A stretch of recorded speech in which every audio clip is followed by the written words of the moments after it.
Sagi says, oh, I read that the coffee makes you sleepy.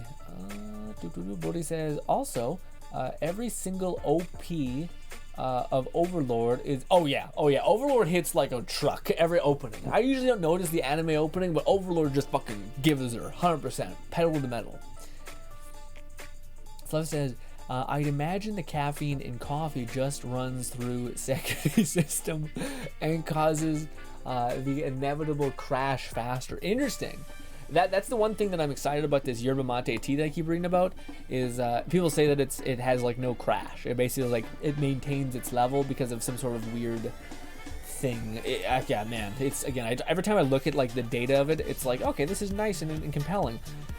But then there are like people who are like way too into it, who are like the spokesman for it, who are talking about how it does everything, and I'm like, okay, this is clearly a fucking grifter, who's way too into this. You know what I mean? I want someone who's grounded, who's like, this is what it really does. This is what it might have some correlation to doing, but not by much.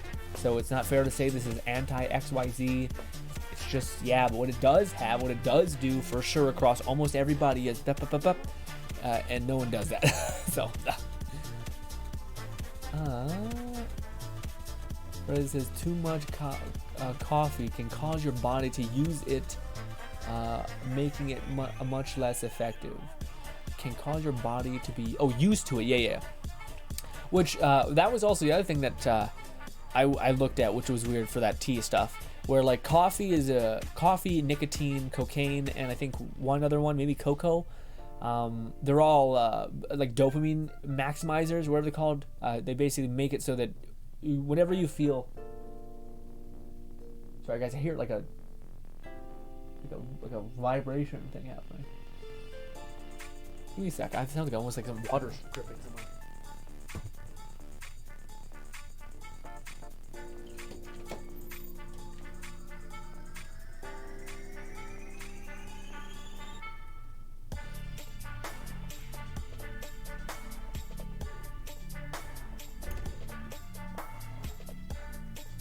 I don't know, I may walk out and there may be just a pool of water.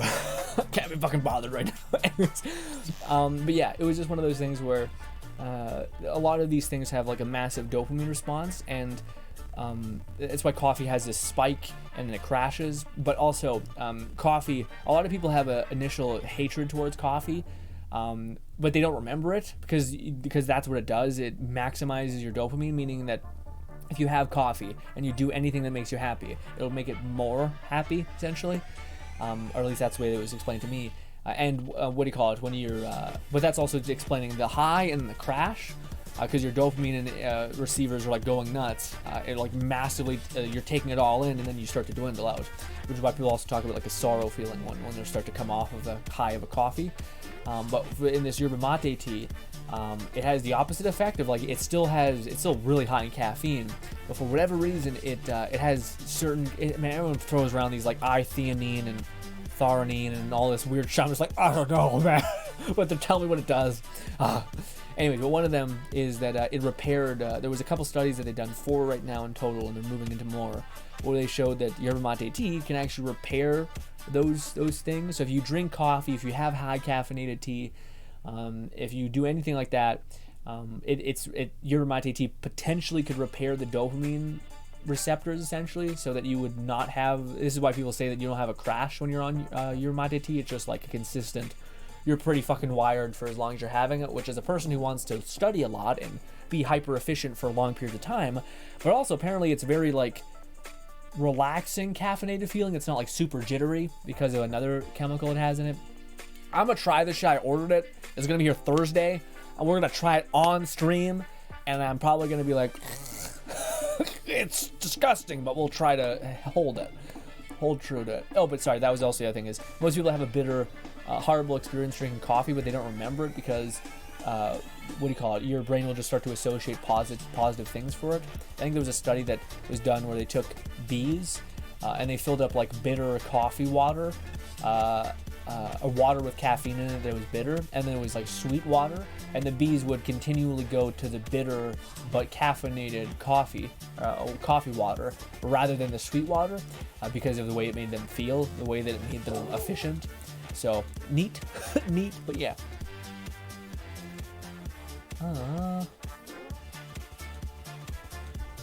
Oh, Ali Dam is the Dendro dude we met in the story. The green Zhongli. Oh shit, we don't have access to him yet?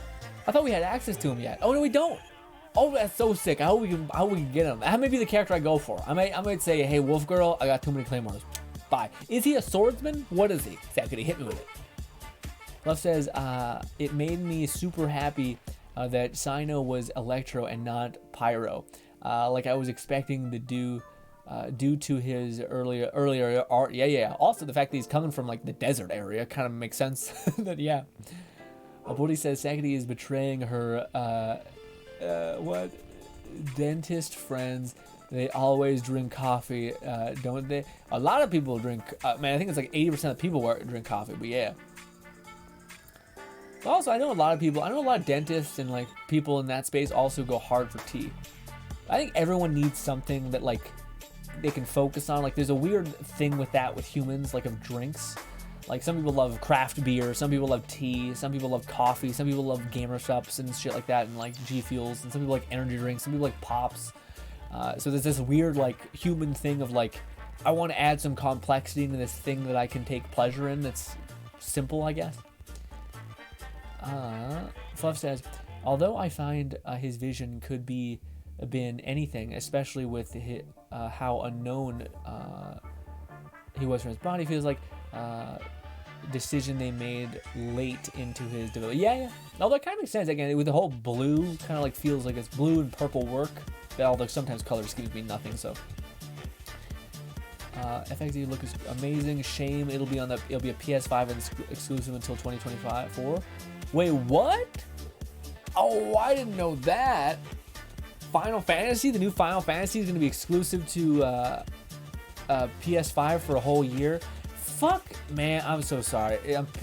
The fact that Sony has the gall to be like, you see, they're like buying up a competitor, and yeah, like nobody can make another Call of Duty, so they shouldn't be able to own it and all that stuff. Fuck them. They have Destiny, which is one of the most highest grossing games of all time, or not of all time, but like it's just insanely high grossing. And they buy fucking always. They buy these fucking Final Fantasy is a huge fucking property. Fuck them. I hate PS4 more. I used to be a PS4 stan when they were the underdogs doing their best. Just a bunch of cute Asian men trying to fucking get after it. And now they're just a bunch of fucking a-holes. Anyways, I used to think the opposite. Ever since Phil Spencer got in there, I'm like, I like Xbox actually. Xbox seems more grounded. They all want our money. They're all liars, but yeah.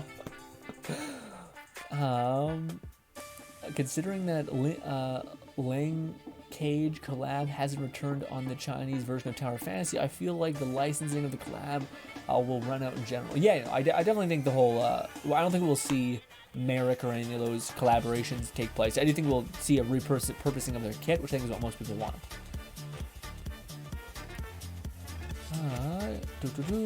Buddy says licensing sucks.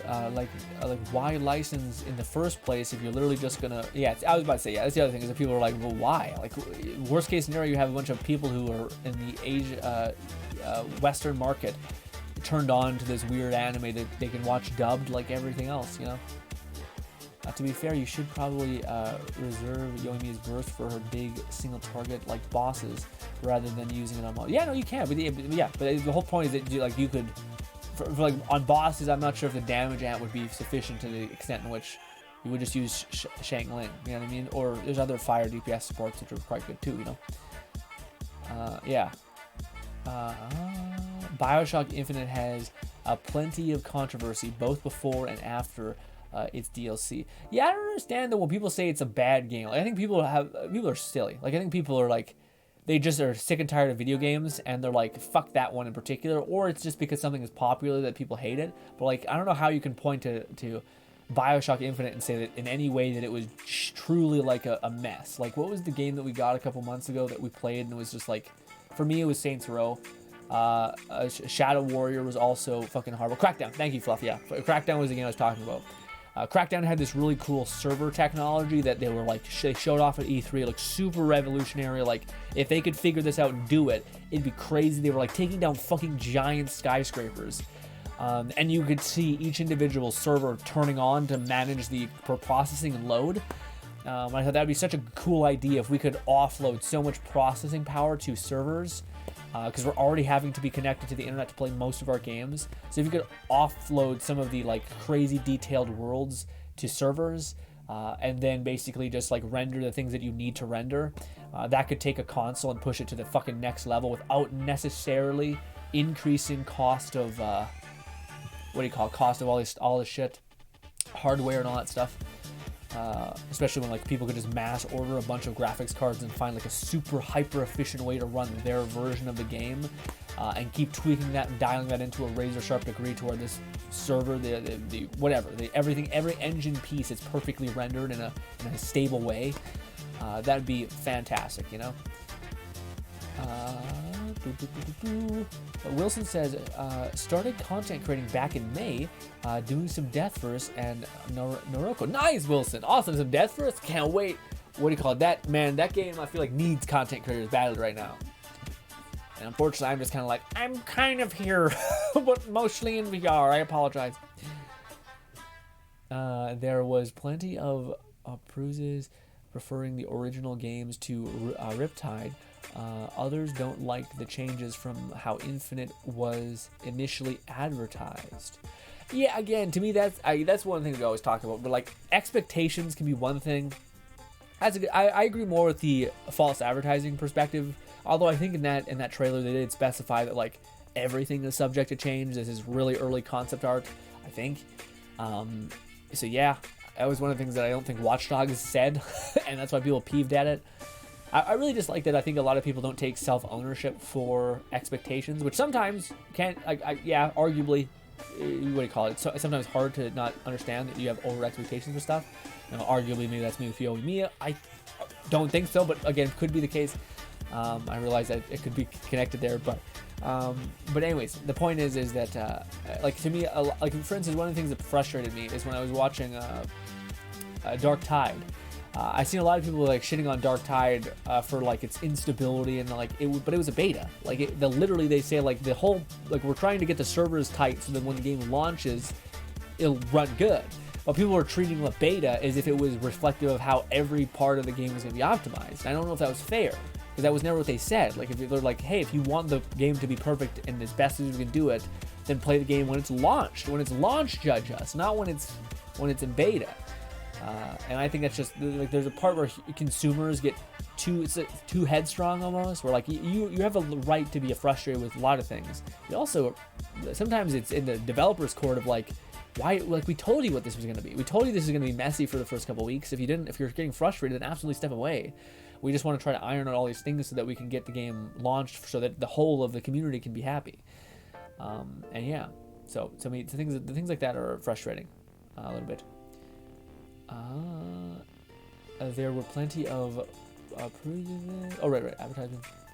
Lone says, I've been playing Death Verse and trying the new weapons variants, and they are great. Almost all of them are great and fun to use. Nice. Yeah, I was about to say, what do you call it? What's the one with the best combo thus far? Like the best skill and whatnot. What's the best one out of all of them, and what is its skills? Plus, Crackdown had its initial success thanks to including a Halo MP beta if you bought the game. Crackdown 3 was developed in development hell. It was meant to launch with the Xbox One and then the end result didn't even have the Cloud Tech. Yeah. See, but that was what it was called, Cloud Tech. Yeah. But man, that was one of those games where to me I was just like, don't do it. Like just like leave it in purgatory, because what we got was like, it just a worst case scenario, like I hate to say it, but like in that instance you could just keep the IP of Crackdown and like throw it on whatever game you'd want because Jesus, at that point it's just fuck. It's just dead on arrival.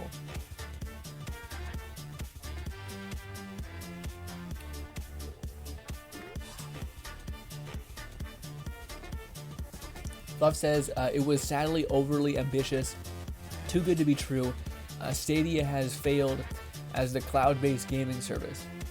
The cloud-based stuff requires a solid network and internet connection to succeed. Yeah, but see, that's the thing, Fluff.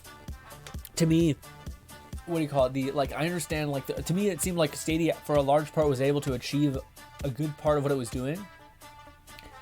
The issue was that it was latency. So to me, I feel like you could take a loss on latency with you can't take a loss on latency when you're like moving your character, because that just sucks. That's reaction time, that's all stuff. But you could offload the texture of the wall, because you just need the wall. You just need the wall, and like when your character goes up to the wall, he doesn't go through the wall. Your console could process that much. But the surroundings, the maybe like physics, like if you blow up a wall, you hear an explosion, that's a lot of impacts to then send signals that this wall needs to come down and start crumbling. I feel like that's not as necessary on latency. That could be done without, which is extrapolating the on a shitty connection of what's kind of taking place. And I feel like that would be less forgiving, or more forgiving, sorry, than the like real-time movement. You turn left, your character moves left a little bit slower. That's horrible. That's hell. But the rendering of the world and all that stuff, I feel like you could give your character base parameters and generate like that without having to like create these high detailed walls and these high detailed lighting, etc. All that could be done on a server somewhere, processing all that, and then they could ping you back with the pretty filter, essentially, the overlays of all the good textures and all that stuff, and that wouldn't destroy your console. That's why I thought maybe they could repurpose that for that, but yeah, we'll see. Probably not. Again, it would seem like the merging of that tech, I think, could be the way forward.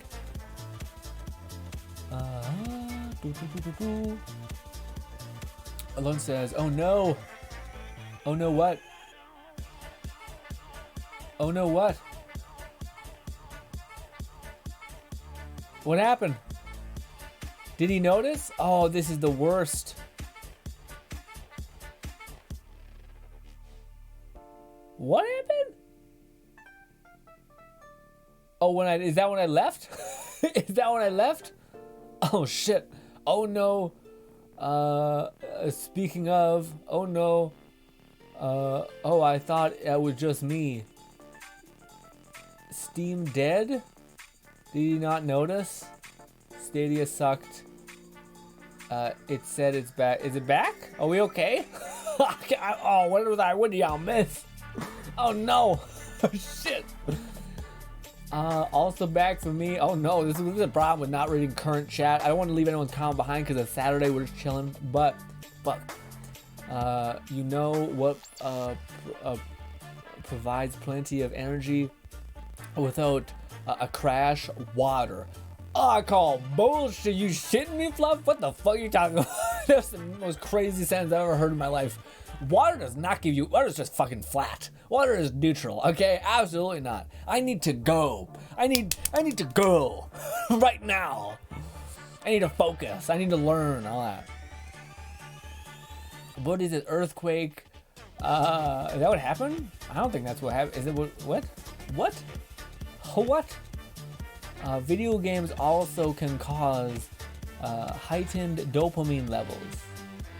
Yeah. That's why, to me, the one thing I felt that a lot. Yeah. What do you call it? So that's why I'm hoping this tea can help out. But the main thing I'm hoping the tea will help out, which is the main thing that I want to get it for. I have really terrible digestion, and apparently it has a balancing chemical in it that helps like balance out carbs and fats in all these weird ways. So that seems huge. Yeah. Cutting out sugar drinks and caffeine ones, and instead drinking plenty of water to replenish electrolytes as necessary has been proven to give you as much, if not more, consistent energy levels, but not the highs. And this is something I've heard people who completely nix caffeine altogether, where people are like, yeah, I was off caffeine for 2 months, so completely out of my system. I slept like a teenager. I slept the best I ever did. It was amazing. And then the person asked him, so then you're off caffeine? He's like, no, the next day I got back on. I got back on. And he was like, why? And he was just like, it's because you don't need, like, for a lot of people in their daily life, you don't need fucking max out proficiency or even like consistency all over, like for the whole day. You just need a good 4 or 5 hours of really focused, really good brain work, and finish it all and be done, and then you can just start chilling, basically. Which I agree with a lot. I don't need to be fucking going all day, all the time. I just need to be going wee bit, when I need it, and then I'm done. Woody says, best thing to do is just to take a break from gaming. Oh, having an overabundance of I feel like the same thing. That's why I think so many people jump back and forth between anime and like video games and TV series. Like everyone has their entertainment, I guess, and that kind of whenever one starts getting boring, stop playing it and go do something else. I think some people who burn out on games completely are the people who are like, no, I have associated my identity with a gamer or a person that plays video games, or worse, their friends are in video games, and they're like, well, fuck. Where's my human connection? My human connection is tied to these video games, so then you're hanging out with your friends, and you're mostly just complaining about what you're doing, which is playing a video game. But yeah, there's a bunch of weird feedback loops you can be stuck in. In fact, I wanted to talk to you guys about that if we have a minute, but I'm not sure if we have time. Well, we have plenty of time. We're not even close to being done, but I gotta catch up on chat, and I don't want to leave any of your guys' comments behind. Red says, is that why I spend so much time making mods? I always have a coffee next to me. I do try to limit it to 3 cups a day max. Yeah, it's crazy, man, when you hear people's like coffee lineup. I can only have 1 cup of coffee, usually a day, 1.5, before I start feeling the opposite effect and start feeling sick. Which I know my brothers used to like smash Monster Energy drinks all the time, and they have none of that. So yeah, but for me, if I have like any more than a cup of coffee, I'll start to gas out. Now, granted, my cup of coffee is probably like 2 cups. Is this 2 cups? I feel like this is 2 cups. It's probably 2. I have 2 cups of coffee, and maybe 2.5 cups sometimes.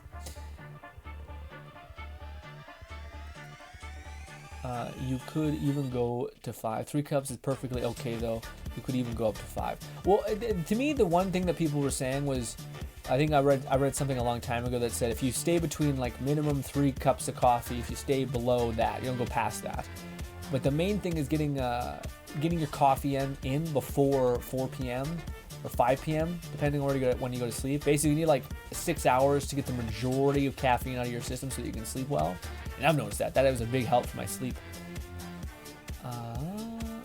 Fluff says, I still drink tea as part of my lunch break during my work shift, but I mostly focus on drinking water, and I find I never need anything else to stay energized. Yeah, water's great. I'm not shitting on water. I am shitting on a little bit the effect of like, there is something, like there's a reason why 90% of people on the planet fucking drink coffee. There's a reason why. It's also the reason why it's the most addictive other things. And it's not addictive because it's physically addictive. It's mentally stimulating, which your brain will follow that mental stimulus. It's the dopamine release, basically.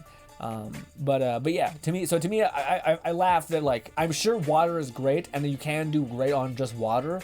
But I also think if I were to give you coffee, Fluff, you'd be like, holy fuck. Holy fuck. In fact, maybe you wouldn't even actually be good with it, because you'd be like, oh, it's too much. But what if I could give you a tea that maybe possibly with higher caffeine? Would it still be no good? It's a tea. It's clearly a plant. Okay. Coffee is also a plant, but this one's a green plant. Okay. It's not like a brown. I think coffee is actually also green. Anyways, it looks green the whole process. Okay. Depending on the cup size, yeah. My blood flows with black and green tea. That was the other thing. This yerba mate shit apparently is much better than green tea, which people go even better than matcha, which is better than green tea. Yeah. Red says, I want to drink tea far more often, but the problem is coffee is so much easier to make. I really want a tea maker like our coffee maker. What do you mean, Red? Red, just get a French press. What are we talking about? I'm lost. You just get a French press. It's just like a tube, and you just put either coffee grinds or tea leaf shit in there, and you put a bunch of warm water. Apparently, you're not supposed to drink fucking boiled water because it's cancerous or carcinogenic or something. That seems like, okay, calm down. Like, sure, maybe like 0.00001% it's carcinogenic. Anyways, but yeah, fill that thing up with that, and then you just compress all that shit at the bottom, and then you have like 15 cups. Or that's not, it's more like 4 or 5 cups of tea. But yeah, We should also look at this yerba mate shit, Red, because it's the same thing. Apparently, yerba mate, unlike other teas, you can refill it 25 times and still get the same coffee punch, nutritional punch. In fact, it was used as like a complete and utter disease spreader. The culture of it was like you'd take a sip of this gourd, you'd finish it, then you'd give it to the person next to you on the campfire. They'd fill it with water, do the same, and you just pass around that straw. Just getting all hella germs, you know? Eek. Fluff says, and what was worse was Final Fantasy 17 was a PS4 exclusive, followed by a PS5 exclusive DLC, then came to PC as an Epic Game Store exclusive before finally coming to Steam and other PC platforms half a year after that. Yeah, it's rough. It's rough. Lone says, all right, I gotta go work, meeting, enjoy the rest. So thanks so much for hanging out, Lone. Bah! Fluff says, so I imagine similar will occur with Final Fantasy season. I hope not. It seems like Epic Games has chilled out. I don't know if it's because it's owned a part of the market now, or if it's just kind of like, well, we're gonna stop. We're gonna chill out. I haven't seen, like, last year we've seen a lot of Epic Games exclusive, Epic Game exclusive, and now it's just like, yeah, we're none of that. So I'm not sure if it's sustainable now and it's fine, or what. Yeah, this is one of Red's hot takes. Red says, I fucking hate water. That's a little, that's a little inhuman. I don't know what that is. That's a little, like, guess I'll die. I mean, brutal.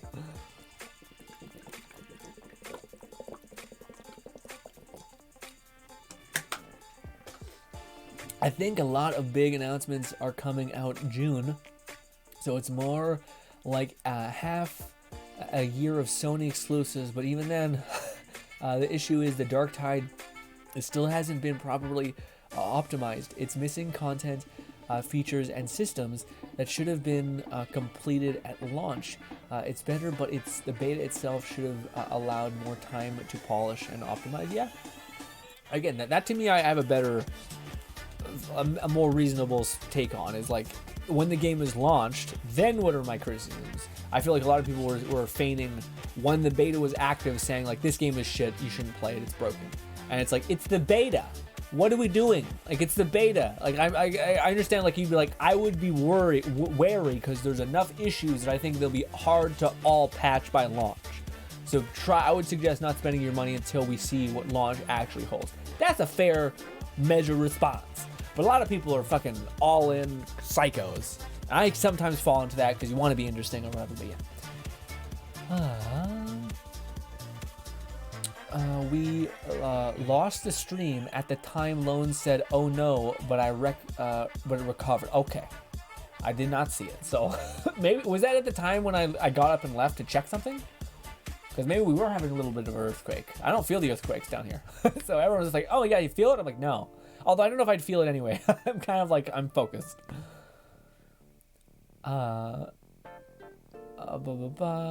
Fluff says, spoken like an addict. Oh, what, of coffee? I don't know about that. And if it is, I would always like to say, okay, I'll do the no XYZ, prove you're not addicted, but I want something in turn that you are addicted to, very much so, to alienate. Although, I don't know if I want anyone to, yeah, I would get it. I would get into it. I'm pretty like, oh, I'm addicted. Okay, let's fight. You do something that you're addicted to, and I'll do something that I'm not addicted to, and stop. Although I also say, fuck that a little bit. Spoken like a person who's addicted. But if I'm consuming something that gives my life, it has no perceived negative effects. Essentially, worst case scenario, my energy is up, and then it's slightly down. I'm not killing people. I'm not killing myself. Fuck off. I'm not like smashing heroin. What are we doing? All right. Everyone has addictive things that they do on repeat. I'm sure every single one of us, if we were unallowed to go on our computers in any way, and not on our phones in any way, just disconnect from the internet as a whole, most of us would say, fuck that. That would be awful.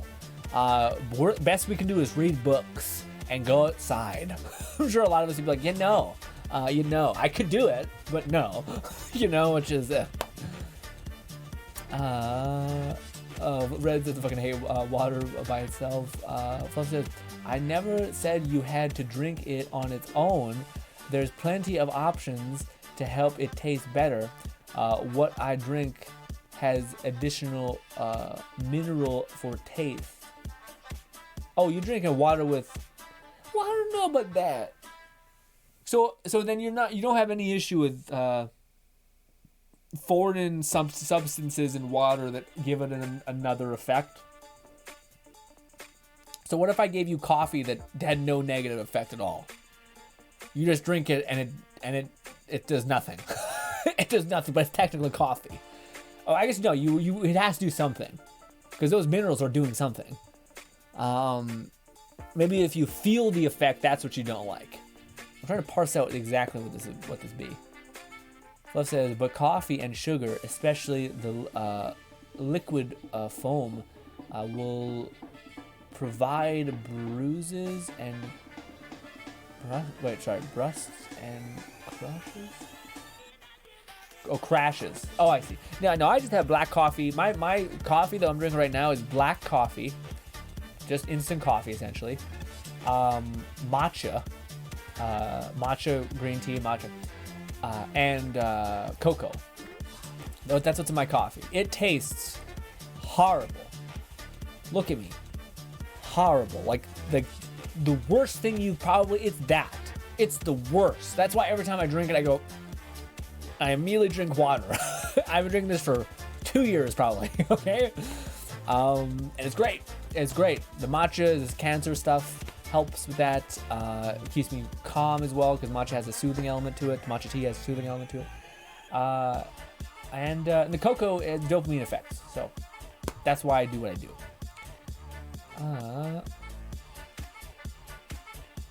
Red says, I know too much can cause you to crash. Good thing I don't crash from coffee then, nor the stevia drop and milk I put into. Okay. What's a stevia drops? What's that? Huh, I never heard that before. Bodhi says, oh, I see you are a true connoisseur, Red. Milk supremacy. Almond milk. Oh. Never mind. Never mind. Forget what I... Wait, what? Is stevia like... Sorry, did both of you misunderstand that? It's like, are you doing like some THC, like some marijuana relaxation type thing, or what? That was the funniest back and forth I've seen in a while. But he's like, oh, a man of no, oh, I'm off by a lot. Okay, I'm never mind. Oh shit. Red says water adds to stuff. I'm fine with it. Just water. Fuck off. Why? That's just what? How does your body have any reaction? It must have been something as a child you were conditioned to be like, nah. Mom be telling you to drink water and you're like, fuck you, mom, I'm not doing it. So then you fucking just dehydrated ass. Love says, I've also been cutting out sugar. That's good. Sugar's great to cut out. Do you ever find like when you weirdly cut out sugar? I still have sugar. I just don't have it. Like I think I could go 3 days. I go 3 days usually without having it. I guess there's some sugar probably in like sweetening and like chicken and stuff like that you have. But yeah, how calorie teas have result to noticeable clarity, complexion, and tend to taste plenty of hours after work without feeling like I need more energy. Oh, okay. Yeah, Fluff, that's interesting because yeah, you're like seems like you're on a health journey right now, which is good. Cutting out sugar is huge, fucking massive. It's funny, Fluff. I kind of want to tell you to look into that herbe mate stuff. I know it's probably not your thing, but the fact that I hear you're drinking some minerals and whatnot.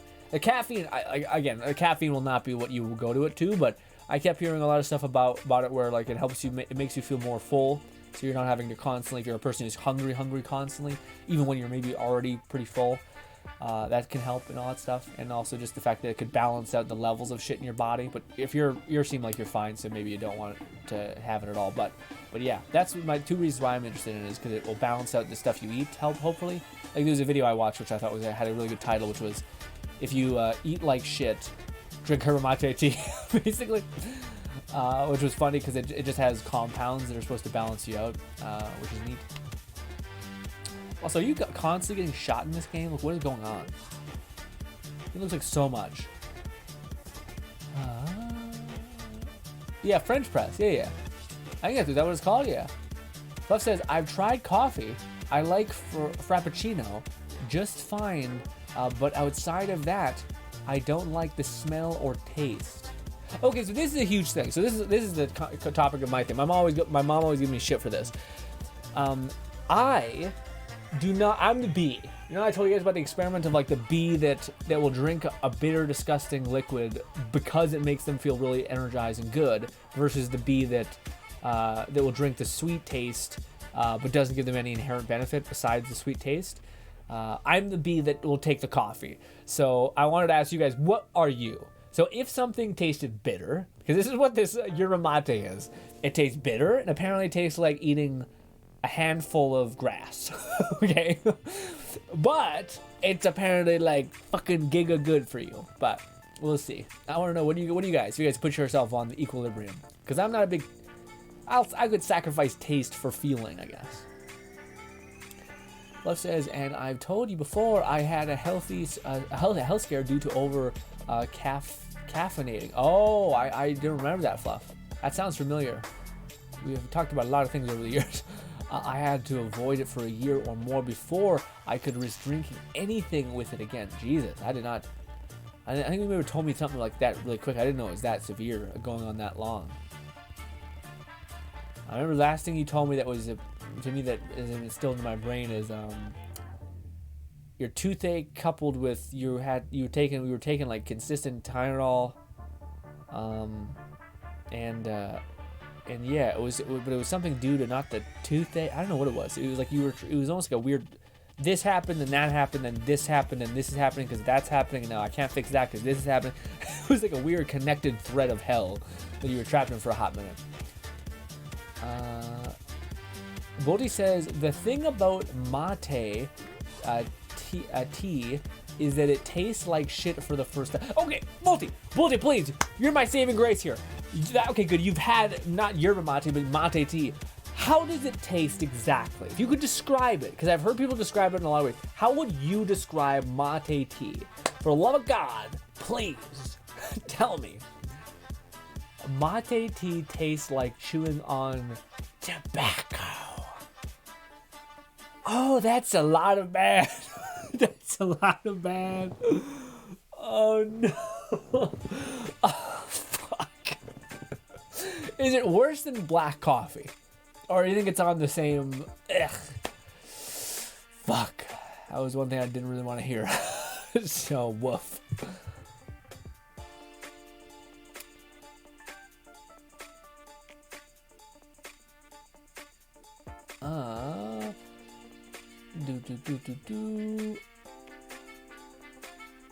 Bolty says, when you get addicted to it and its effect, mate tastes like chewing on tobacco, probably. Oh no, okay, so you're saying that if you get addicted to it, well, you can't get addicted to on it. Well, no, sorry, whenever I hear someone say addicted, I think of physically addicted to it. You can't get, like, your brain will want the dopamine receptor thing, but that's not like the same as like cigarettes or nicotine, I think so. But yeah. Red says, by the way, I was not saying fuck off to you, Fluff. I was saying towards, well, yeah, towards water. I know I was in response to that. Fluff says, was in regards to Grin trying to introduce me to coffee.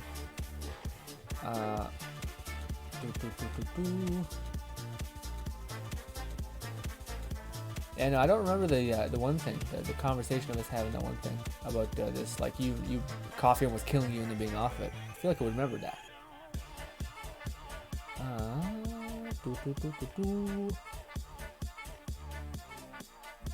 I mean, you had a pre-order of the game to access the beta, so warning people away from spending money is fine, but also not understanding what beta means anymore is a common ignorance. Yeah.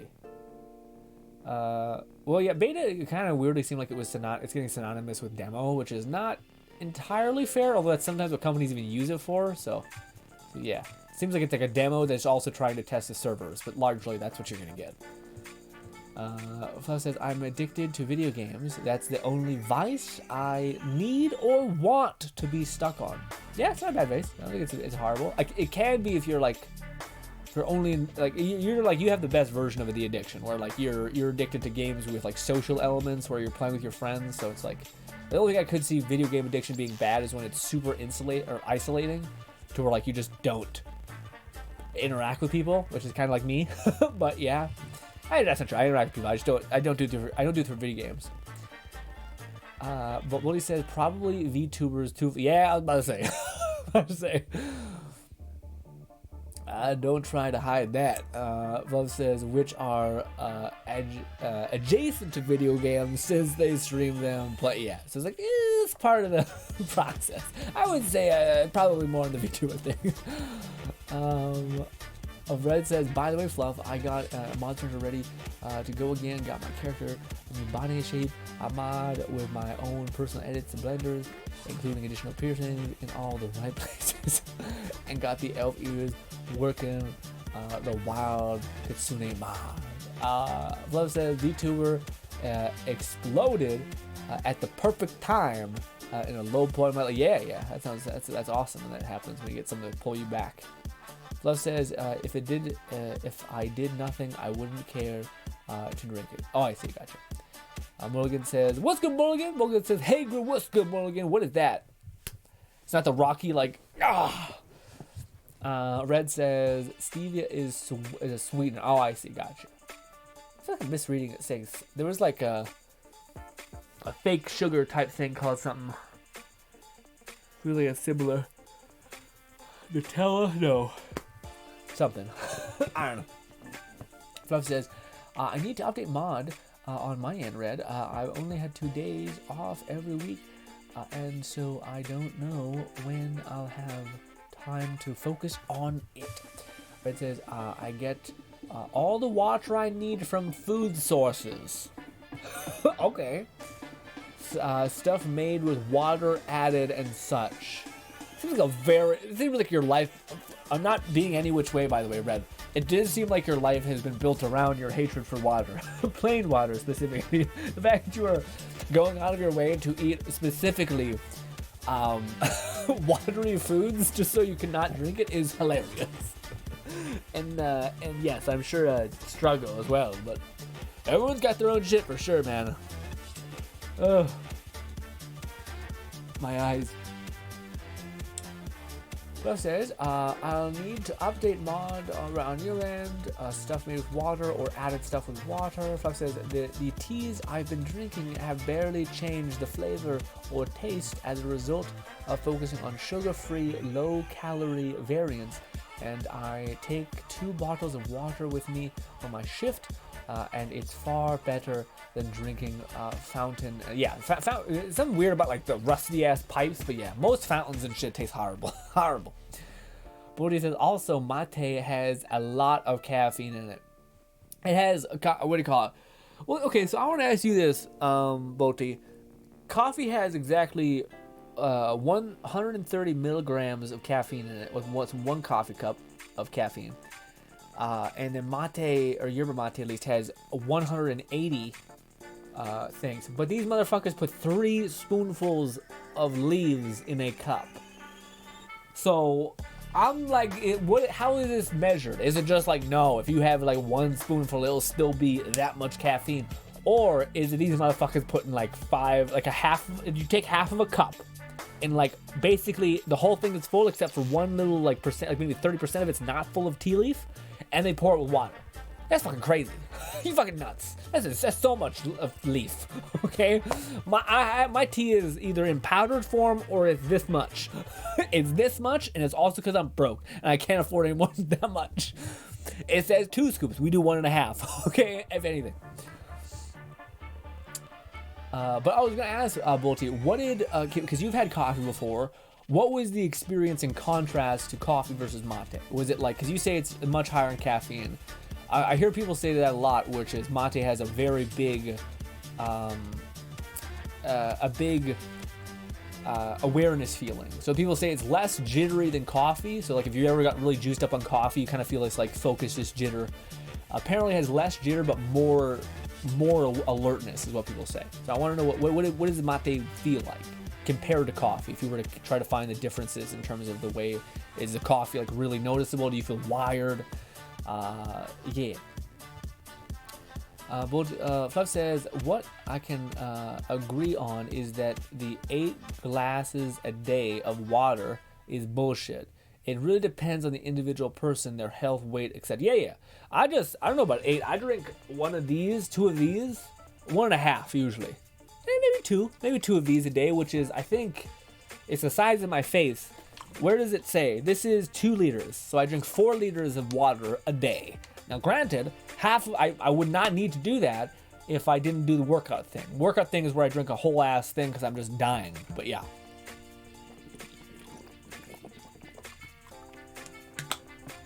Oh.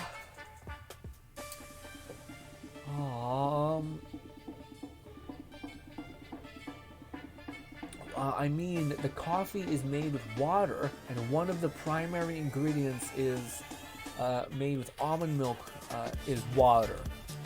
Red, what I'm learning is I'm not sure, I don't know if you actually have enough water in your system. I feel like you're like, technically there's water in this, but yes. If you're healthy and good, I'm good, we're good. But yeah, it's the whole thing. Morgan says, B, no, point 2.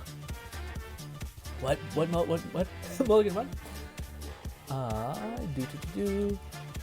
Flub says, I also have the gene that makes Kylin taste like soap. What? Oh, cilantro. Sorry, cilantro tastes like soap, so I'd definitely opt for tasting over, however supposedly fleeting the benefit the bitter would provide. Yeah. There's definitely a line to like, you're not gonna get fucking shit to have a benefit, you know. Fluff says, for me, I try to maintain all things in moderation. It allows me to enjoy things I like and eat and drink from without forming a dependence on any one of them. Yeah, moderation is great. Although I'm a big believer in.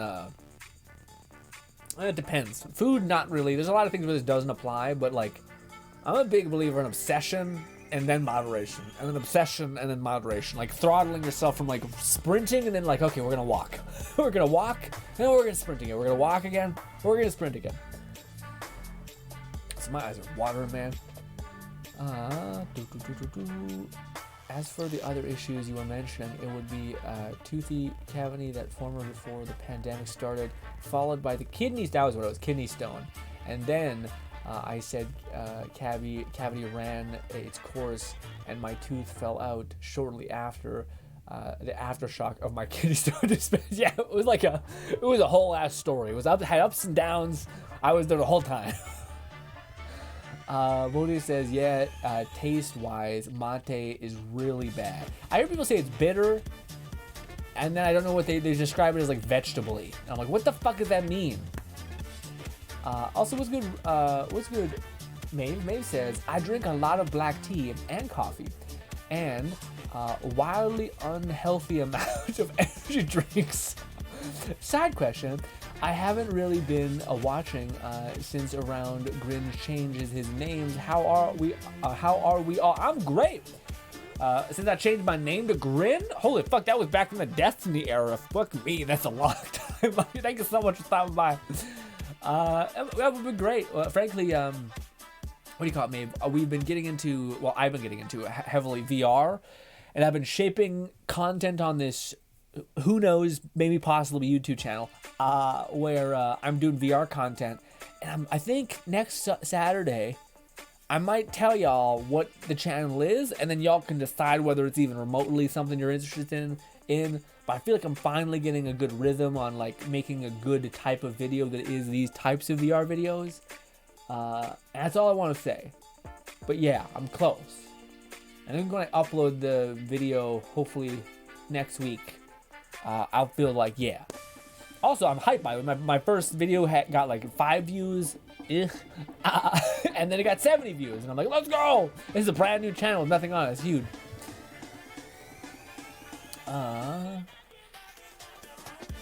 Love says, one of the over-caffeinated incident happened a couple years ago prior to 2020.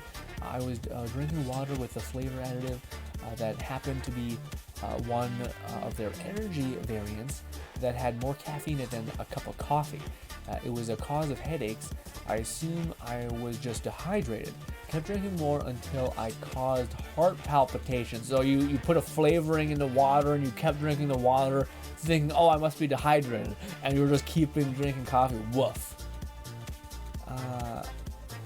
So I've kept my consumption of caffeine in a moderate to low amount since. Yeah, it's weird because I have the opposite effect where like when I drink coffee, I know some people can drink coffee and it'll be fine.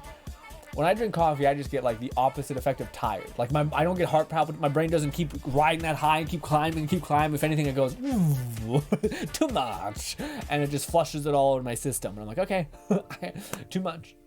It's interesting how there's a barometer of people. What's good, Stitch? How are you? How is your progression going with the YouTube grind, the schooling, the friendships, creating stuff together, all that? How's that been, man? Morgan says, I'm probably looking forward to Street Fighter 6 the most. On a side note, the tap water at home tastes like RC. Yeah, man, it's rough. Are you in the States? What is it, Michigan or something has that fucking nutso water? Jesus Christ, man. Yeah, it may be crazy, but we've always lived on like houses with well water essentially. So we've always had to get our water from bottled water, and I feel like a snob because when I go to my friend's house and they're drinking tap water, I can taste it seems like chlorine in it, and it doesn't stay down really well. And I'm just like, I need my perfectly clean bottled water.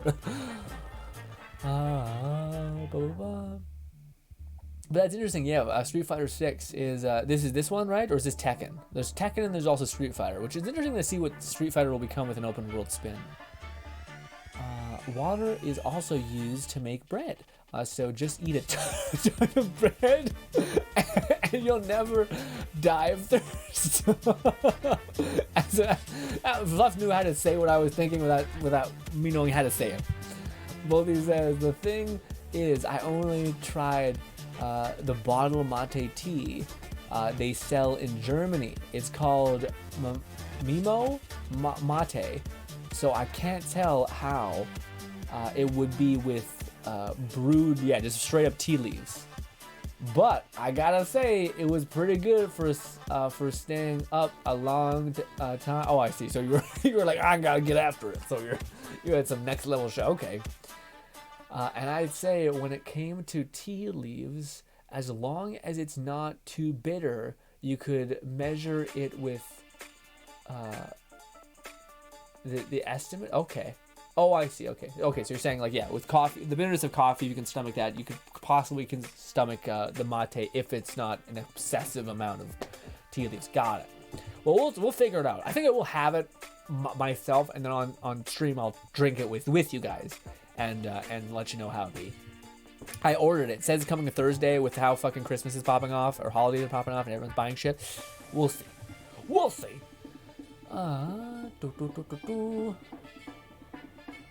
Maeve says, so I came back at the perfect time to hear about this new channel. Yeah.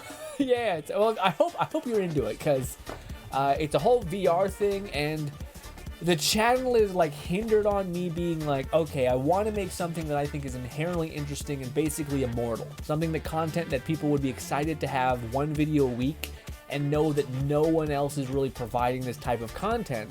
The issue, and this is why at this point I'm kind of like, I kind of would like to have some people's feedback, specifically people who are, I don't know. I like everyone's feedback because at this point I kind of want to know if is it just me? Is it just me? Do I find like VR played in a really like aesthetic, realistic way, visually like devouring and like wanting to watch it, very stimulating, or is it like an objective stimulating thing? I don't know. I hope it's good. But that's where I'm at right now. But yeah, I would love to have your feedback, Maeve.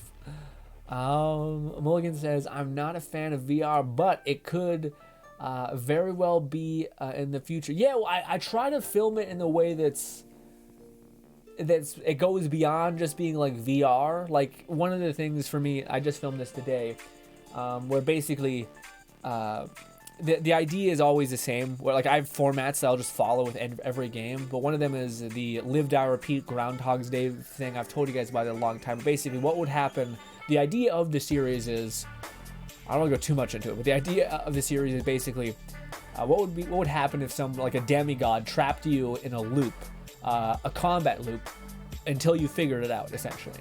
And could any normal Joe Schmo person become an assassin, monster, fucking insanely proficient, badass motherfucker just by doing being trapped, essentially, and having to figure it out, having to become a good shot, having to figure out things, and specifically, you don't know what run you're watching. So you don't know if you're watching, well, I think, yeah, you do know the run you're watching. You're watching the 105th run. So one of the things that to me is what I did this time around is there's an area in Half-Life Alyx that I also want to just make interesting outside of Half-Life Alyx. So even if you played Half-Life Alyx, the way I'm doing this encounter is weird and interesting. So one of the things is I load into the encounter, we move forward, there's a grenade placed perfectly on like a railing. I look down, I see a bunch of zombies, I pick up the grenade, I turn the corner, walk around. The setting is weird, but you're looking down, you're like on a cage and you're looking down into this room, and there's a box full of grenades. I hit the grenade, put it in the box full of grenades, pick up the grenade box, chuck it off the side of the railing. I walk forward and you just hear bomb, boom, boom, boom, boom, boom, boom as I turn the corner and go around the other end. And then we come out later down the line into that room. And then and there's like a moment where, what do you call it? There's a person coming at me and I'm waiting with my gun taut right around the corner to pop. And there's like moments of, because you don't know what's going to happen, you just know that I've done this 1,000 times, to where you're just waiting and watching this for the satisfying, how are you going to complete this thing in like one shot almost, or at least that's the feeling I'm going for. It's not all in one shot. It's a lot of shots hybrided together because it's so hard to do all these things interestingly. But yeah, it's like that feeling of, it's not just watching VR and being like, oh my god, look guys, it's a POV. It's like, how are they gonna solve this problem in the goofiest, funnest, badass military way possible, like perfectly timing a grenade, banking it off a wall, 1, 2, turning around the corner, seeing it explode, seeing the guy get concussed around the onto the wall, getting up, walking straight forward through the smoke, and then popping the person behind cover. Like that kind of like boom, boom, boom, boom, boom, type thing, which I hope is satisfying. I'm doing my best to gamify all the cogs in a person's brain to make it so that it's even more stimulating, but I need to get better at it even still. Fluff says, point being, you weren't consuming anywhere near as much caffeine as I had done in such a short span. Had it been a cup of coffee, I would have been able to drink as much. Oh yeah, but you were eating a hyper condensed version. Oh, gotcha. Well, there are always the people who drink like a 24-hour energy drink, and that's like fucking juice to coffee. Was it even more than that? The open world is the single player segment designed to have fun with custom characters. It's to appeal to the casual fighting game player, which is where said games got the most of success from. Competitive esports side of it won't carry any fight game as long otherwise. Okay. What's good, Squid? Squid says, oh, you're making a VR channel? This is what's good, Julian? So what's good, Julian? What's good, man? Different damn thing. But yeah, we have it. It's funny if you can find it. If you can find it, it exists, and there is 3 this Monday, about to be 4 videos on the channel, and I think one of them I described to you guys. The other one I'll describe to you right now. I'm not sure if it's going to connect in any way, but to me, I had a lot of fun because I needed another format besides Live, Die, Repeat, because we can't just do like perfectly played VR games. And also it's weirdly following like a narrative. Anyways, but I wanted another prompt or another format to follow. So I thought to myself, we have this format which I can't really describe, but it's called adventure premise is what it's called. At least that's what I call it.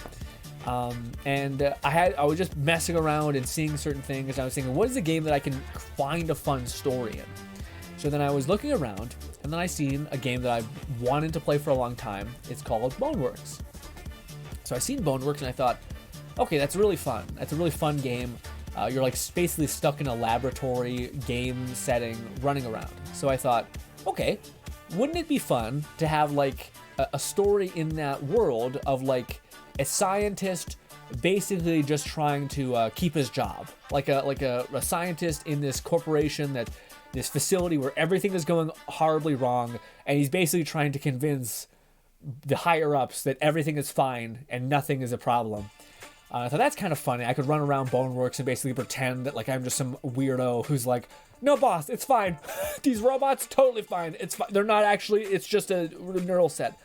And then as I started thinking about the concept, I thought, well, wouldn't it be fun if we brought like a dimension of pop culture into this? And then basically to me it all clicked in my head, which was, this is not the title of the video, hopefully, possibly, who knows, but it's called An Ordinary Day in Factory, it's An Ordinary Day in Tesla Factory 966. So the idea is that I could, as I'm playing this shitty IT guy who's just trying to keep his job, and it sounds weird, but it weirdly works. Maybe it doesn't, but I think it works in the video, where you're playing this like weird IT guy who's running around this facility falling apart, trying to justify all the fucking crazy shit that's happening around him, also trying to tell his boss, who's constantly monitoring him and explaining everything and how he's doing this. And then also having like, because it's Tesla, it's like the Tesla factory, there's so much fucking stupid dumb jokes I'm making about Tesla and like Elon Musk and how the main character, I haven't gotten to this point in the story yet, but I want to tell, but like the main character used to work with Elon Musk but then got fired because there's a weird text messages happening, and all he was able to make out was something about a horse, and then it cut out because he was using a company phone. If you know what that is referring to, you're amazing. and there's a lot of stupid moments like that. But that's the other weird thing. It's very much like Kriken's Madness RP type thing, but edited like fucking mad. Those videos take such a long time to edit because of the way I try to lessen the cringe and amplify the realistic atmosphere of the game. Hoof. Fluff says it's similar to the old Mortal Kombat games, semi-open world, long before the reboot, with the Injustice setting a new standard for the fighting game. So yeah, I think it'll be a good idea. Hopefully it's one of those games where like this is a Street Fighter that they don't like. I hope they add to it over time consistently, because it seems like it would fit that.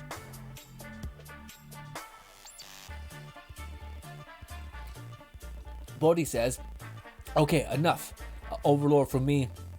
I'm on season 4, episode 7. Oh, you're almost done. Are you gonna see it through? Finish it. Overlord does end in a pretty satisfactory way. Mulligan says, yeah, it's pretty cool of them to add single player content like that. Maeve says, I do like VR. I like it in the vein of trying to immerse as much as possible, and at the same time, when people lean into the jank and funny things in VR, I can do. Yeah.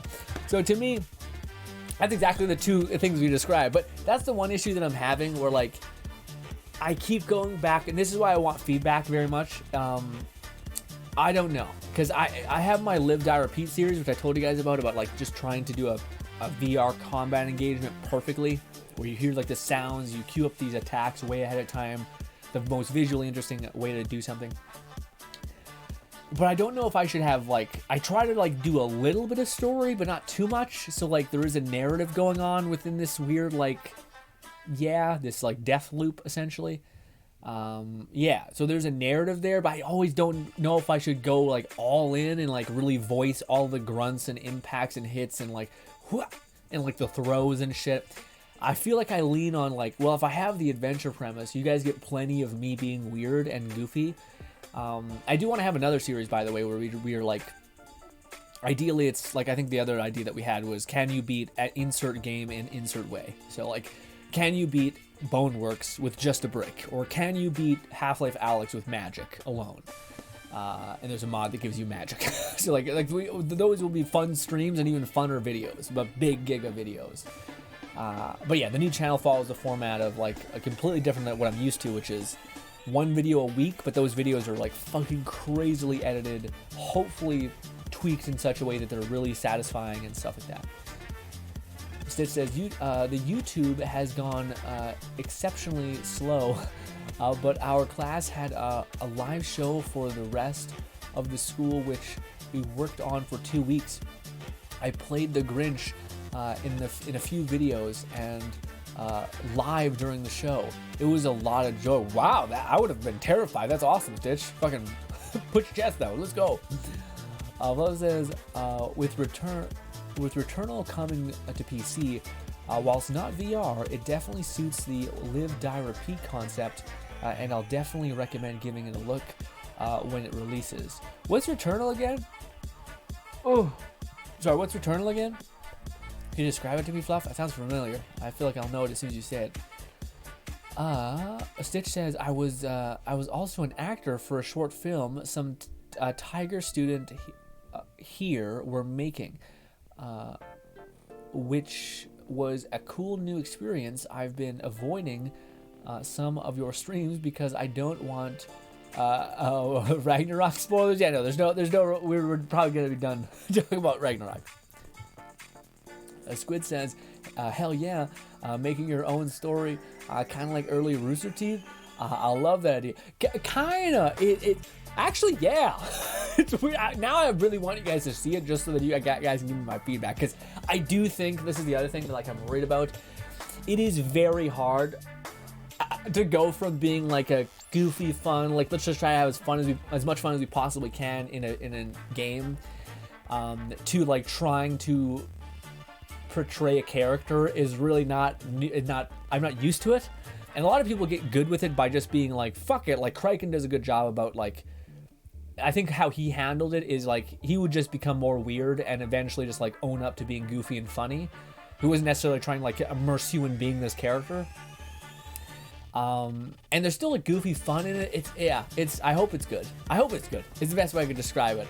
But I'm very aware that like, until I get really good at it, it could be a little cringe, maybe. Yeah, again, that's why the feedback could be good. I'm still not telling you the name though. Maybe next week I'll tell you guys. Returnals is the roguelike Souls space lady.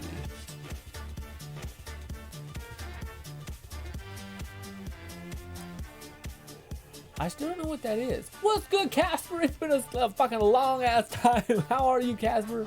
We just talked about coffee and the whole go of it.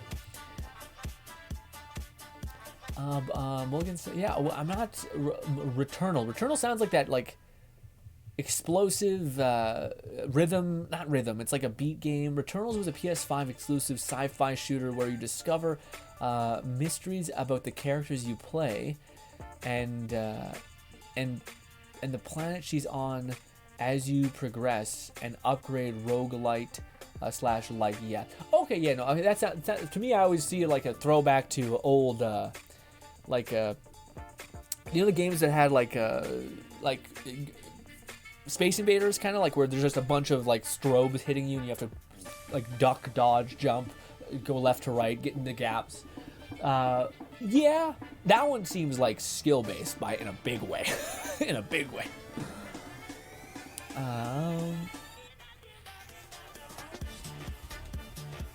Plus, the PC release was announced during Gamescom. Oh, I didn't see that. Okay. Casper says, I'm sick, but I'm okay. Otherwise, okay. Yeah, man, Casper, ever this cold this year has been kicking everybody's ass. Everyone who's got it has just been lit the fuck up this year. That's crazy. Squid says, Returnals is the third-person roguelike. It's also a bullet. Yeah, that's what I'm thinking. Fluff says, yeah, that's true. It has a bullet hell too. Hope you recover swiftly, Casper. Yeah.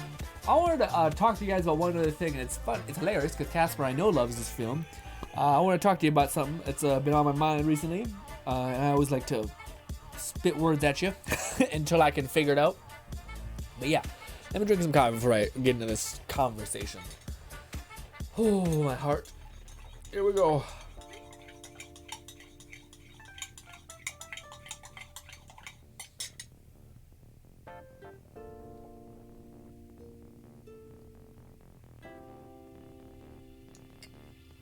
What happened? My temp broke. I'm finally under 140. Ooh, okay, not down. Good. Good.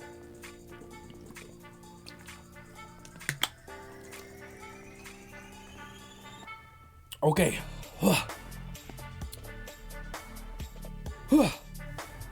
Okay.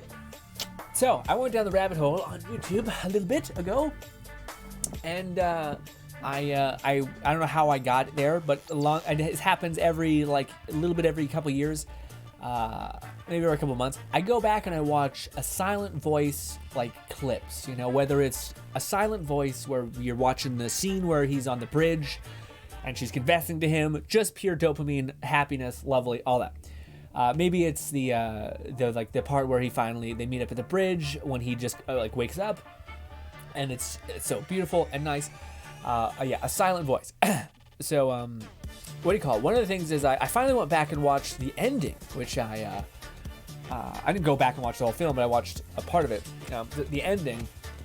And one of the things that to me, it's funny because these last couple days, for whatever reason, I've been having moments where I'll get just super fucking bottom out down, and I'm like, what the fuck? This is not like me. I'm pretty on the up usually, so I'll just get really down and nowhere, and then I'll usually come back up. Usually. And it's funny because it was just I always say some stupid shit like this, but I feel like I got someone looking out for me, because at the perfect time when I'm confused, I don't know what's going on, I'm getting all fucked up kind of thing, I'm getting crushed by my ambition and my hope to achieve this and that, and I'm just burning out, whatever it is. And I watched this, the ending of A Silent Voice, and to me, the ending of that show, I just remember being beautiful. I just remember being really nice and just complete hug of an ending in A Silent Voice. But to me, I never really noticed what I think is the actual theme of that. Which, if those guys who don't know, Silent Voice is a beautiful, wonderful film. I would highly suggest it. But it's very much a film about depression and guilt and atonement to some extent. But one of the things I never really picked up on as much, which you do, but it never really sinks in. I understand this as a concept, but it doesn't really sink in for me. But one of the things is that the main character, basically, because he did something terrible, he basically starts putting up walls against everybody else because they keep beating him down, essentially. And eventually he just gets to the point where everyone whispered about him and said bad things about him. They bullied him. They did all these other things because he did bad things to another person, all that stuff. So he ends up, the movie does an amazing job about doing X's on all of the characters' faces, which is beautiful. Kind of representing a shutting down, or a not looking people in the eye, not acknowledging the person that is in front of you, the living human being in front of you, because that person hurts you, or that person can hurt you, that person will diminish you, will tell you that you're not worth it, or whatever. They also do this thing with sound, which you don't really realize, at least I didn't until the ending, where they do a really clever job at sound, about being things are very focused, and it's usually not on other people. It's usually cluttered, muffled, and all that stuff. Anyways, I got to the end of the film, and there's me just watching clips of it, and it really hit. And essentially, the film idea at the end was he almost lets the world back in. And that to me were people, I hear this a lot, which is depression is basically just the shutting down the world, pushing everything away, getting distance from everything, and trying to consistently distance yourself from it. And sometimes it's justified because it's it's painful, it's hard, it's impossible to deal with, so people just innately do that. And to me, it never really hit until I watched the end of the film, which was that he basically does that, and it's a beautiful moment. And I don't want to get emotional, but it was a beautiful moment where he closes his ears, basically, which you basically hear what you've been hearing the whole film, which is very quiet stillness. Then he opens his ears, and he starts to hear just the simplicity of life, the living, moving world, which is a person talking about how this thing happened to their grandpa, or that they're going to go work out in a couple hours. You hear a person refer to the main character and say that, like, I can't believe he's back at school because of the thing that just happened to him. And it's this just beautiful moment of where, like, you just hear all this stuff, and then eventually, as this goes on, he keeps hearing the world. He's slowly letting all of the breeze, the wind, the hustle and bustle of this crowd moving past him. His friends chuckling off to the side, his mom having a good time over there. And then he starts to kind of open his eyes and look at the world itself, look at the faces of the people he knows, the faces of the people he doesn't, hearing their conversations, hearing them smile, hearing his mom have a conversation with her friend, hearing the friends that he's grown to love and care about, and just seeing the world in its color and its light, and it's all of it. And it's funny because he basically starts to tear up, and he starts crying. And he starts losing it, like, uncontrollably. And some people look at that moment and they say that, like, oh, this is the moment where he finally forgave himself for what he did. And to me, when I seen it, I just seen a person that for the first time in a long time let the world back in, chose to live again, essentially. And to me, that was something that kind of helped me when I was going through my days a little bit, which is to me, it was like a quick...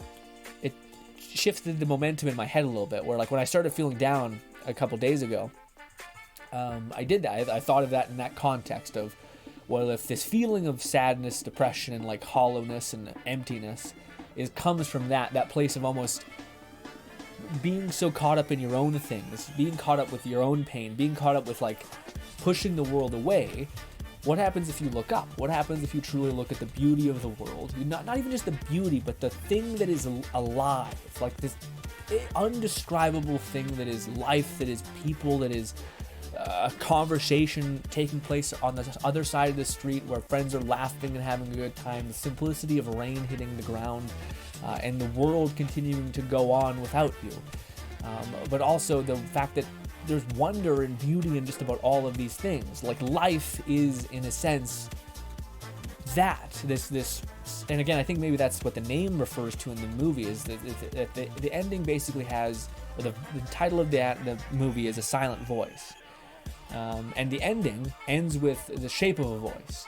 And I don't know if it's me getting too whimsical or whatnot, but it almost to me seems like the idea is life is that. Life is that voice. It's that quiet, unassuming voice, that breeze, that chatter, that honking horns, that hustling, bustling city. That is life. That is living sound.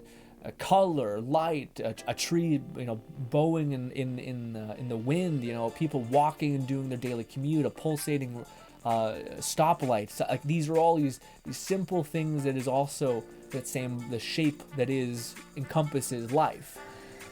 And to look at that, and to, like, instead of, like, be so insular into your own things. Like, for me, it was, maybe I didn't do the best job streaming that day, or maybe I didn't do the best job in that video, or maybe I wish I would have edited for longer and I could barely do 10 minutes. And that doesn't feel that good. That's not right. You're so insular with your own things, and you're not letting the world in.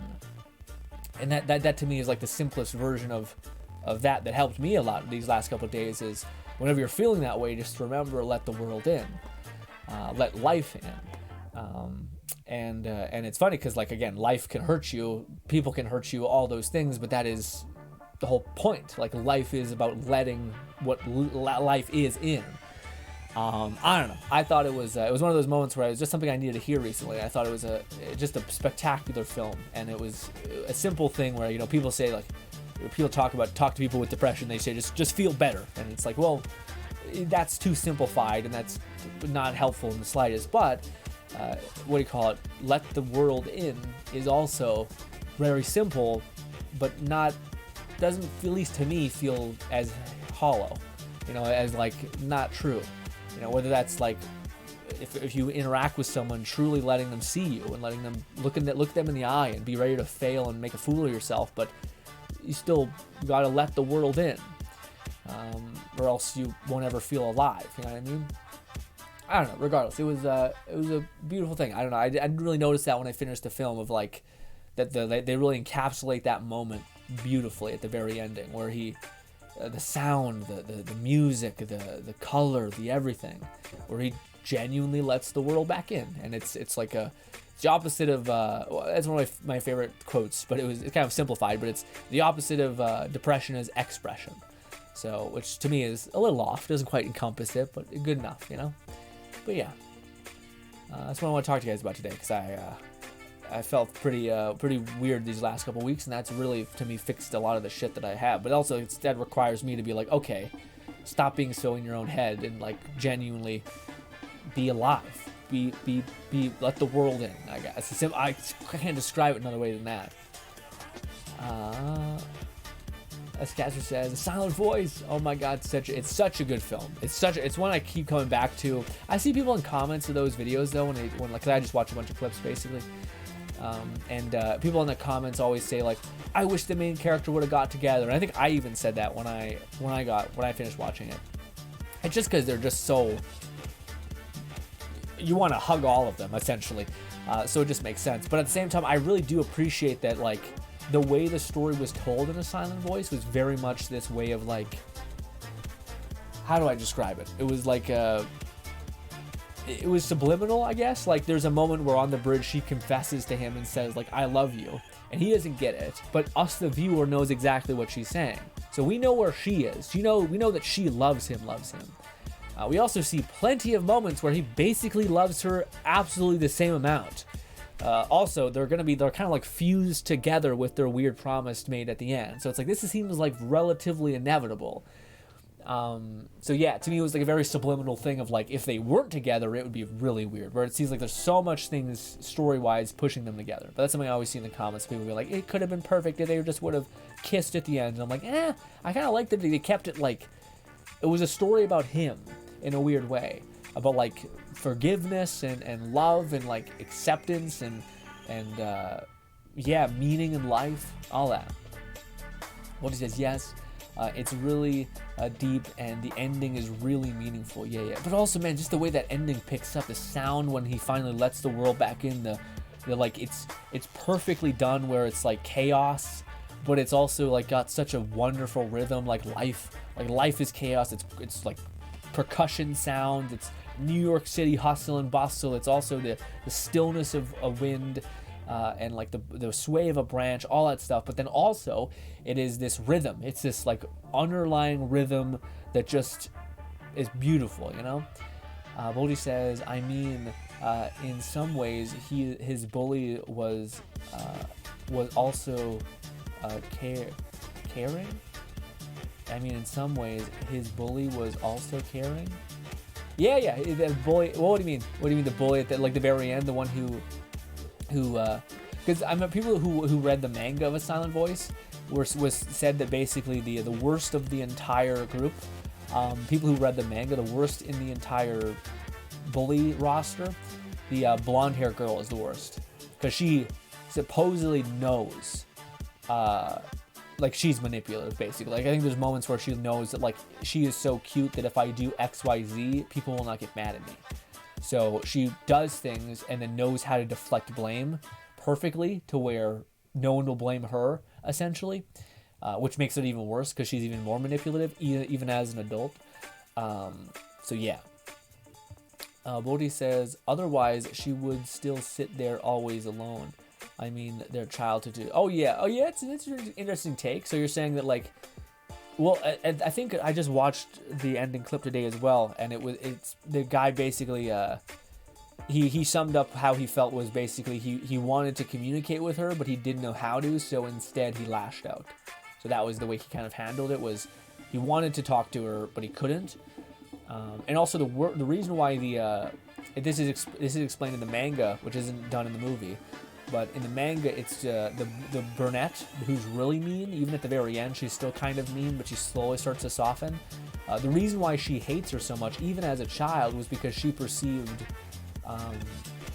she loved the bully, basically the main character. The brunette loved the main character, and you can even see that in there's one scene that I caught where they first meet when they're adults essentially, and he kind of tries to get her to apologize to the deaf girl. And she says, she's like, no, we didn't do anything to her. She's the one that fucked up everything. And then as they leave and depart, she's like, sorry, I'll text you. Like she still wants to like have a connection with him. because some part of her still loves him. So she perceived her as a rival, which is why she was mean to her. And then the main character was mean to her because he wanted to have a conversation with her, but didn't know how to. He didn't know how to communicate with her. Therefore, he, like, as a kid who likes a girl who doesn't know how to do anything, he punches her or something, which doesn't make any sense, but neither does his actions necessarily. But it also is one of those things where, like, they did such a good job, but, like, the show hurts, like, makes you feel so bad for her, which you still do. But to me, it also made me feel so bad for him because, like, her, and this is something they also describe, but, like, her suffering continued to happen. Like, she continued to get bullied. She continued to feel alone. In fact, maybe it even got worse because, like, she was just alone permanently, basically. Like Bolty's saying, at least when you were in school, at least you had someone who was around you. Even if they were mean, they were still part of your life. And it's so human loneliness is such a human emotion. But anyways, his suffering was like hers, but forever. You know what I mean? Like up until like 7 years or 8 years of non-stop torment from everybody, you know? Also, man, the scene where like his mom is trying to play it cool and then she's just like, she loses it because she gave him the ticket and he's just, so it's just a masterpiece. It's just an absolute masterpiece of a film. I mean, in some ways he's a bully. Otherwise, she would still be alone. I mean, their childhood together. Yeah, the communication issue. Yeah. But that's a good point. Because that's the one like big question, and that's really insightful actually, Bolte. I never really thought about that. That's a really good insight. Yeah, because to me, the one question in A Silent Voice that doesn't make the most sense to me is why does the girl not feel in any way like they are responsible in any way? Like she is completely like, no, it's me. Like you're not the issue, it's me. Like you don't have to apologize. Like you don't need to apologize. Like she doesn't perceive them as being at fault in any way. So you're like, what the fuck is wrong with you? Like these people rip your ears out, they cause you pain. But maybe because, and this is Bolty's intuition, but maybe it's because for her, it was never about, it was about loneliness. For them, it was about like, confusion, not knowing how to handle your emotions. For her, it was like, no, I've been alone my entire life. Even if you're mean to me, at least I'm not alone. So even though the times were bad, at least we got to experience something. Like even though I got to follow behind you 15 feet, at least I felt in some ways still a part of this. I wasn't completely alone. And maybe that's why when she gets older, she feels responsible because she split up this group that she perceived as being really happy and that she only wanted to be a part of. But ultimately, that's why she doesn't have any vengeance for them. Is because like, no, you guys made me feel not alone. You guys were rude or mean, but didn't change the fact that I feel alone every day of my life, and this helps me not feel so alone, which is just all the more sad. God damn it. Bolty says, between those, I mean, he was always glaring at her and basically didn't know how to get her attention as a child. Yeah. Well, yeah, to me, it's funny because, like, there's moments where, like, you can tell there's a moment where they could have shifted it where she starts cleaning off his desk, like, as he's getting bullied now. And then he starts, like, lashing out at her, like, I just wanted to talk to you, but you did this to me, and you're an idiot, and like, God damn it, you. And then she starts fighting back, and you're like, wow, yeah. Oh, it's such a good film. Anyways, ladies and gentlemen, appreciate you letting me ramble, Bolty especially, about my weird emotional journey this week. Appreciate it. I think that's something that to me is a good reminder. If you're ever feeling pretty hollow and empty, to let the world in. It's hard to describe what that means for a lot of people, but for me, it's encapsulated perfectly within the ending of that movie. What it means to let the world in, the sound, the light, the people, the connection, the hope, the everything. Because I think depression is exactly all of the things I mentioned, but the opposite. But Casper says, I can see the thought process if she self-blamed. My difference caused this problem. They only got in trouble because something is written with me. Okay, something is wrong with me. I don't think it's right, but it's a depression mindset. It's easy to blame yourself, especially when you're a victim experiencing trauma. Yeah, It's also one of the. I was watching a therapist react to the movie, and one of the things he said was, in Japanese culture, there's a big. It's not very. Most people stick in line basically. So most people are like, if you're normal or different. I think it's why Gara, that whole thing stands out so big, is because it goes so hard against like. They're like, don't stand out, don't stand out, don't stand out. So if you're a person who is just by proxy of what you were born with, a person that accidentally stands out, then you can feel like at odds with that whole system essentially that kind of tells you to stay in your lane and don't stand out. And when you're like, I think there's a moment where there's a part where she confesses her love for him, and she says it with her words. She also puts her hair in a ponytail. And she basically is trying to be normal. Like, she's just trying to like be normal. The only thing that I will say that I do wish is like, I wish the main character had more emotional proclivity to like straight up look her dead in the eye and say like, you're not the problem, you're not this, you're not that. The best we got is like a slow burn of like, well, we'll live together basically. You're like, but also I found it was interesting in the English version of A Silent Voice. He says, teach me how to live, basically, I think he says.